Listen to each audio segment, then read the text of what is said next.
How's it going, everyone? It's Riley's Redzone, and welcome back to another edition of Weekly NFL Picks. We're already in Week 4, as crazy as it is, but we're just going to keep rolling on. We have another guest picker this week, and before we get started, just to recap what goes on here, we pick who wins the game straight up. We will mention spreads because it gives us an idea of who the favorite is, but in the end, it's just who wins the game that is worth it. So, starting with last week's recap. It was an okay week. I went 9-7, not the best, but we did at least pass 500. Charlie, as the guest picker, tied Cody at 8-8. So the definition of mid so far from our guest pickers. We will bring them back for the last week of the season. So it's still anyone's race there to win the guest pick championship. But for this week, trying to take the crown, we've got Carson, who's stepping up to the plate and has his selections for the week. So we'll be mentioning his picks throughout the video as well. So let's just get started. While jumping in, last thing is the season record overall has been 26-22. We're above 500, but we want to keep increasing that. So let's talk Week 4 football, starting with the Thursday night matchup between the Cowboys and the Giants. The Cowboys can't get a victory against the Ravens, although they weren't the favorite there. The Giants actually looked like a capable team for the first time this season. I mean, that was an offensive performance by Malik Neighbors for sure to finally step into a top role. We knew he's great, but they get him the ball, so we actually get to see it. The Browns are just not a great team. Maybe we learned. We'll talk about them later. But the Cowboys are just there, but I think they're still a decent football team. They are not going to, in my opinion, be the Super Bowl contenders, but you have to keep them in that 8-12 range when you're ranking these teams, and I think that overall they're the better team than the Giants, even though the Giants have at least now shown some life. I'm going to go with the Cowboys here. They are at least 5-point favorites. The lines are kind of moving. Carson's going to go with them as well. That's a unanimous pick. We're going Dallas against the Giants. Bengals, Panthers. We got some cat teams. I'm assuming we're going to see the Andy Dalton revenge game as well, which I'm going to toot my own horn there. Last week was perhaps the call of the week of saying the Panthers were going to win and Andy Dalton was going to go off. I did fully put the foot on the pedal there that was going to happen, and it did. So they got a victory. The Bengals, yikes. I mean, they just can't put it all the way together. They offensively were pretty good still to show up and score a lot of points against the Commanders, but it obviously isn't enough to get a victory. At some point, you got to think they're going to get a win, although it's certainly concerning at this point in the season that they don't really appear like a team that could make a long postseason run. But against the Panthers, I think that it was a great week for Andy Dalton last week. Thought that would happen this week. I think we're back down to planet Earth. Let's go with the Bengals, and that's where Carson's going to go as well to get in the W column. Falcons and Saints. This is an interesting one in the division because the Saints barely fall to the Eagles last week. That was a great game. The Saints were still in control at parts of that game, I'd say, and it took late for the Eagles to kind of wake up and put it together in that second half. But so they showed that they can keep it. I mean, if the Saints defense can play that well and hold a top team, in my opinion, like the Eagles to 15 points, they're going to take that most of the time. They play against the Falcons, who have been, to me, they've proven with Kirk Cousins they are going to be a sneaky, at least in the wild card mix team. Their roster overall and their consistent level, I don't know if they've shown that they can truly take that step up there, but with Kirk Cousins, they at least prove that they're going to be in the game in the fourth quarter against anybody. If they can keep it against the Chiefs, we know they'll still be in the mix. I like the Falcons at home here, even though the Saints have played like a better team this season. The Falcons are at home. This is probably a game where the division, it splits later in the season. I'll pick the Saints, but for now, give me the Falcons and Kirk Cousins with that offense. Carson's going to go that direction also. They are slight favorites. It's looking at about 2.5. It has gone down since it opened at 4.5 for the Falcons. So they're still favored at home, but a sneaky game to watch. Another one here that features a team, the Jaguars, that's struggling. versus the Texans, who fell last week to the Vikings. I mean, they did not look great, but apparently the Vikings are legit. We'll see. We'll talk about that later. But the Texans are still a great team, in my opinion. They have a great roster. CJ Stroud's going to bounce back. This would be a catastrophic start for the Jaguars to really begin this poorly to a season. We haven't seen that step up from Trevor Lawrence and the team, but I'd say it's overall just the entire squad is not doing great.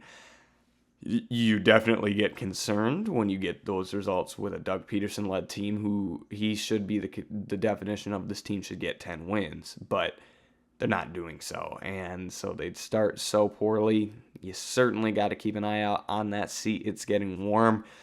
And I think I have to go with the Texans here at home in a bounce-back game for them. As crazy as it is, I did not think the Jaguars would be starting this poorly. But even right now, the Texans are 6-point favorites. It looks like it's gone up since they opened at 3.5. And so me and Carson are on the same page.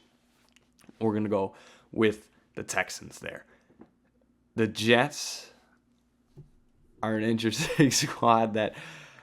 They're decent. They're up there now. They're going against the Broncos, who pulled off a victory against the Bucs last week out of nowhere. A lot of the teams in the bottom of my rankings ended up pulling off victories, and I talked about it. They're going to pull off some random wins, but that was maybe one I didn't fully expect. The Jets at least get back right against the Patriots on what was a Thursday night. The Jets, I think, are just a safer pick here. The Broncos are going to be sneakily, they're going to pull off like 4 or 5 wins this year against teams we don't know. That's just how it's going to go. It's going to be one of those situations where I think I'm safer to pick against the Broncos most of the time, but they are going to get those wins. The Jets, I mean, if they play decent defense, I think that they can rattle Bo Nix a little bit. They're currently 7.5-point favorites, 6-point favorites, how they open.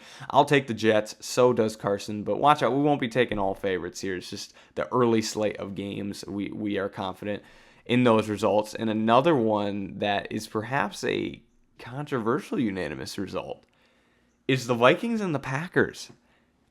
This is a fun one to watch. Divisional game. If you're just basing it off of how they've played this season, the Vikings have probably played like a top 3 team. Their offense with Sam Darnold has been fully together. They have Justin Jefferson still going well. Aaron Jones, the former Packer, is moving the ball. Jalen Naylor has really moved up. They're without Jordan Addison and TJ Hawkinson right now. They're without some pieces that will just elevate it. Their defense under Brian Flores has been shut down. But if there's a team that can eventually look at that other side of the card and really figure it out, it's going to be a team that's already had to play a Brian Flores-led defense a couple of times. And I see the Packers as a team that could do that.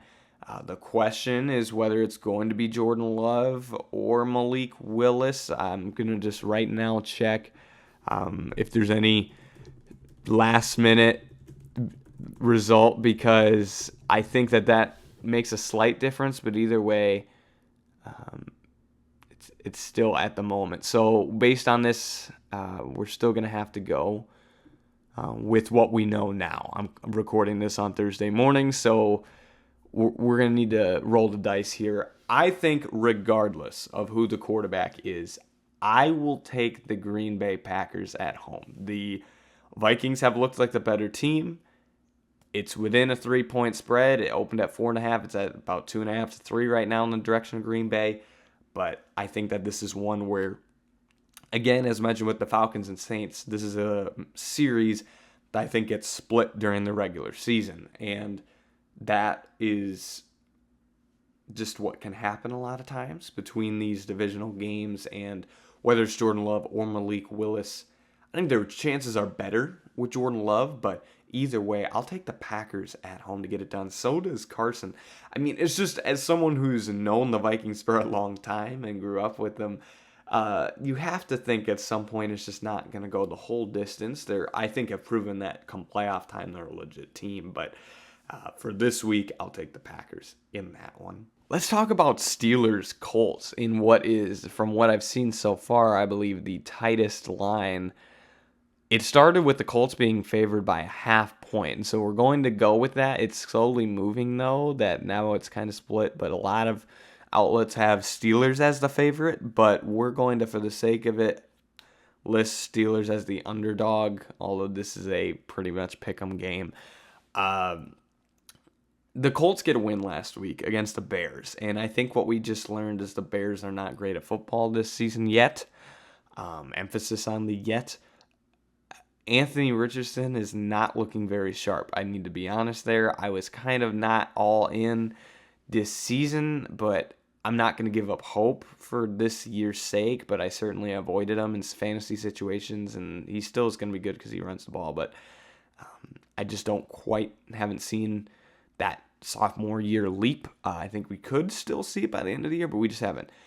The Steelers are pulling the classic Steelers thing of winning defensive football games. I mean, that score started slow against the Chargers, and then we get an injury to Herbert, and that just game was wild. But the Steelers, remember, it's not that long ago. This was only, I think, 3 or 4 years ago. It was with Roethlisberger. They one year started 11-0.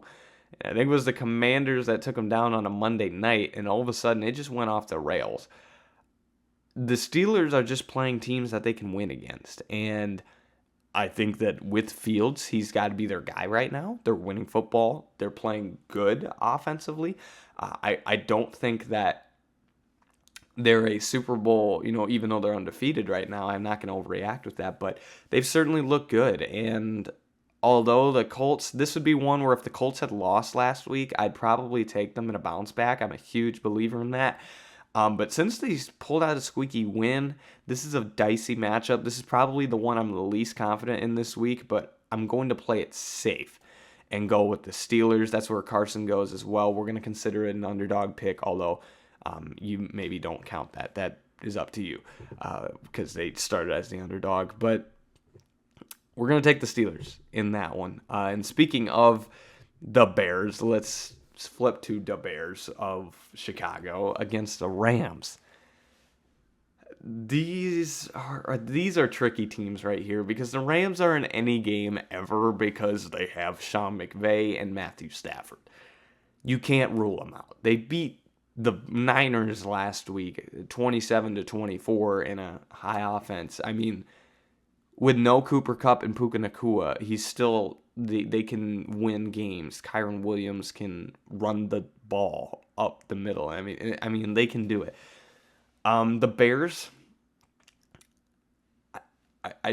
we haven't seen the upgrade yet. The defense has been all right, but offensively it's still been sluggish, and Caleb Williams is figuring it out. We can't overreact to that yet, but obviously hasn't shown any reason to believe they are top offense right now. And so, with that being said, I am going to go with the get-back game for the Bears at home just to even it up a little bit. I'll take Chicago. Carson's going to go with the Rams, and as mentioned, the Rams aren't in any game ever with their coach and quarterback duo, so that's going to be a fun one. It looks like the Bears are favored by about a field goal, which, considering they're at home, makes it almost even, and even started as low as 1.5. So I'll take the Bears. Carson's going to go with the Rams. That's going to be a fun one to watch in Chicago there. Eagles, Bucks. Eagles are able to pull it off against the Saints. And the Bucks just can't do it against the Broncos. This is the Eagles to me. I've had them ranked very highly. And now I finally have figured out where they're at. They're not, honestly, as strong as I thought they would be going into the season. I thought they'd be perhaps the best team in the NFC and kind of just putting the hammer down in these games and maybe scoring 30, 40 points. That hasn't been the case this year. In the games they do win, like last week, it can be a 15-12. I think this is a more defensive team right now, especially since the Eagles have not had A.J. Brown for most of the season. I think that with Saquon, he has looked legit. He has shown signs of his former self. That's an actual game changer for him. That was an upgrade over what was DeAndre Swift, and he's been struggling with the Bears as well. But this is a team that I think will be dangerous come playoff time, but they're going to want to keep these scores low. The Bucks are kind of the opposite. I think they'd rather have a shootout. They couldn't, though, hit the target last week against the Broncos. I mean, you only put up, I think, 7 points against Denver. That was kind of shocking to me. After you've been able to take down a team like the Lions, that was very surprising. But the Bucs are currently 2-point underdogs at home. Me and Carson are going to both go with the Eagles. Now, Carson is a fan of the Eagles, but rightly so. I think that they should be the favorite, and we're both taking them in this matchup. And we have a little bit of a similar story against the Niners, with the Niners against the Patriots. It's a 9, almost up to 10-point direction for the Niners as the favorite. I think that makes the most sense. Even though they lost last week, the Niners are a decent team still. They'll figure it out when we get into the playoffs. The Patriots, I think you still stick with Jacoby for a little bit, just because I don't know if that supporting cast is ready for Drake May, but you got to think about it at some point. I don't think they're going to win some gritty games off of culture and underdog mentality. I think the Niners are too good of a team, though. I'll take San Francisco as huge favorites. So does Carson. I just think that's a safe choice. This next game, I think, is a fun one because we have two athletic quarterbacks. I hope that this game is similar to what we saw with Washington this past week, in kind of a 30-something to 20-something game, maybe. A shootout would be fun to see between Jaden Daniels and Kyler Murray here. Washington enters Arizona as the underdog by a field goal or so after the electric performance against the Bengals of Jaden Daniels. That game was all you needed to see from this season for Washington fans. I don't think this team is going to be competing for the division. I don't think they're going for a playoff spot. But all you need to see is sparks of Jaden Daniels, and to me, you're already seeing that. They have confidence in that. I don't think they're going to quite make a full-on playoff push like the Texans did last year, but man, Jaden Daniels is a dude, and he is good at football. So you feel great there. The Cardinals are just going to end up being an 8-win team to me. They should have enough firepower. If they can get the ball to Maserati Marv, that's when you're really taking that electricity. But to me, the Cardinals should beat the bad teams or the okay teams, and then they just can't beat the great ones. But that hasn't been the case. I think it is the case this week, though, because of how well. I still think Jaden Daniels does well this week, but because of how well they did last week, I think they come down to earth a little bit. I'll take Arizona at home. They're a field goal favorite, about 3.5. Carson's going to go with the Commanders and keep the hot streak rolling. If they do so, you really start to pick up some momentum for Washington. Dan Quinn is a coach who can captain the ship pretty well in a competitive standpoint. So I'll take the Cardinals, but Carson going with the Commanders is interesting. Okay, so I'm going to preface this next matchup. The Chiefs and the Chargers. I literally, on this show last week, mentioned that you're going to be safer to pick the Chiefs more often than not. They are a great football team. I have them ranked number 1 for a reason. And as I'm going to echo it again, I really don't care what they do in the regular season, unless something catastrophic happens. They're going to be in the playoffs. They probably will be the Super Bowl favorites. I'm not very concerned. But I do think they will drop some games. And this line has extremely spread in the direction of Kansas City. They started as 3-point favorites on the road, up to 7.5 right now.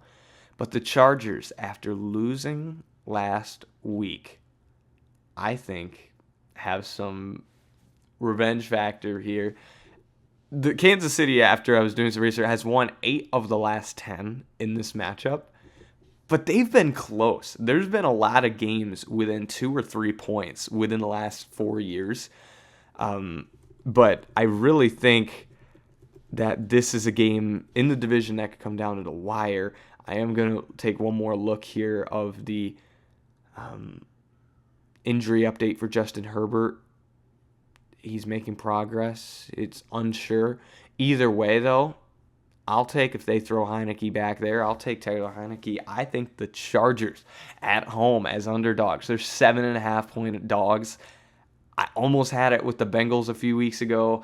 I once again need to echo, I'm not doubting the Chiefs here. They're a great team. They're just going to drop some games. I'll take the Chargers in this one. Carson's going safe pick, the Chiefs, which makes sense. So we have a bit of a split there. And we have another run of splits here. It's going to keep going with the Browns and the Raiders.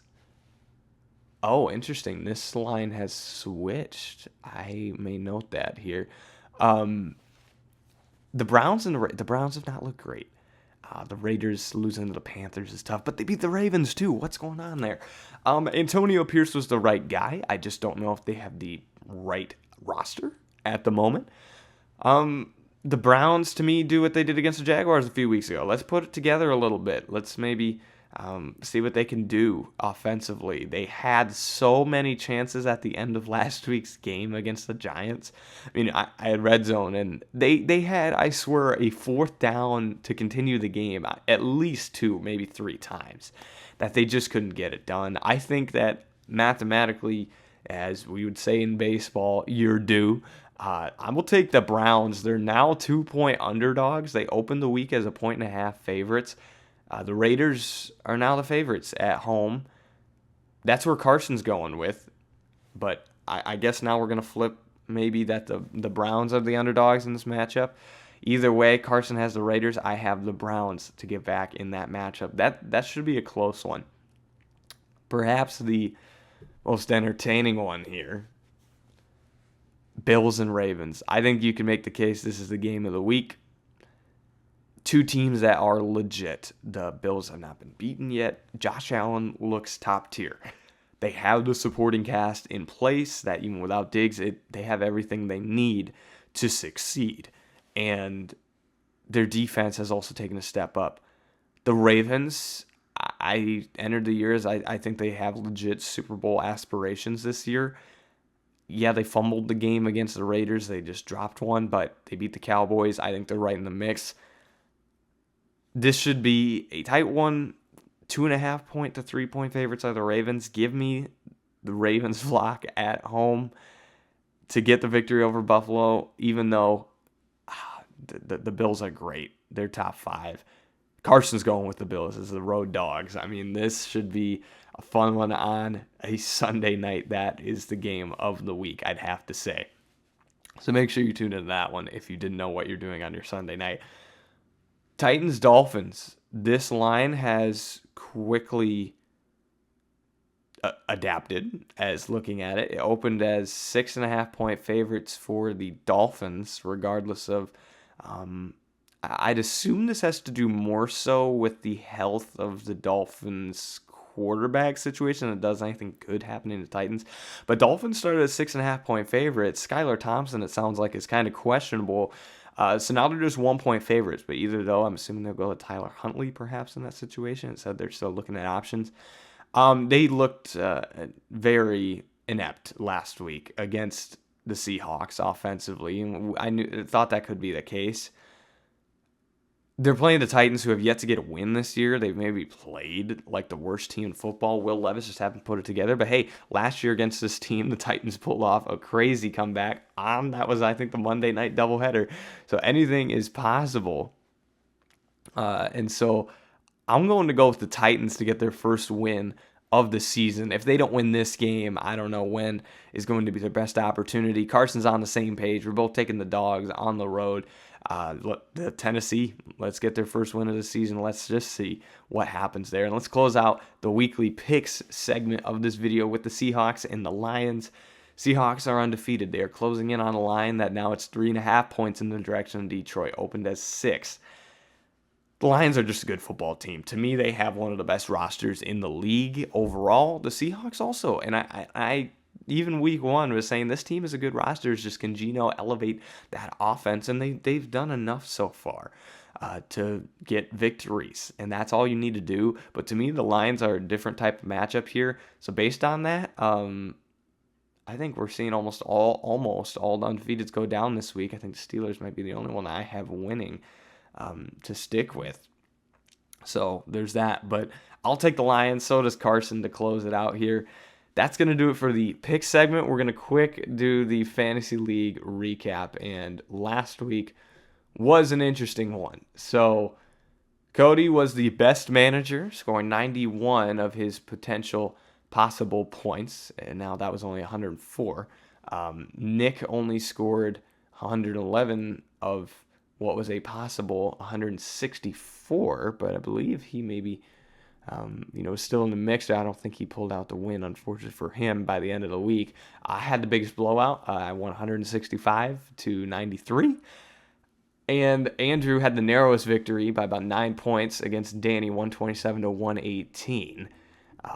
But that was not as close as we've had over the last few weeks. And our highest score, though, was Charlie, who beat me by 1.5 points, 166.88 points. Wow, offensive showdown there.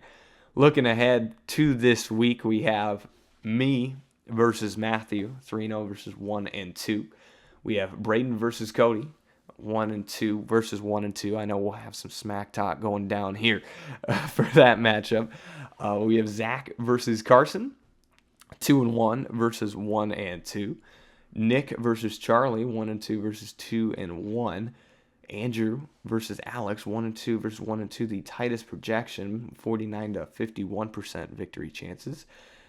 And then 1-2 versus 3-0. Danny versus Max. So me and Max are at the top of our divisions at 3-0. Otherwise, after last week, everyone has picked up a win, which makes it interesting. As we've talked about, there's going to be rewards and punishments by the end of the season. There's also a dynasty league, but for this year, currently, we have a couple teams in front, and also only 2-1 teams. Also, it's just wow. We have almost the whole league at 1-2. That means some shakeup is bound to happen shortly. But that's going to do it for this week's edition of the NFL Picks. I greatly appreciate you sticking along and sticking by for this entire video. And we'll be back next week with more weekly NFL Picks.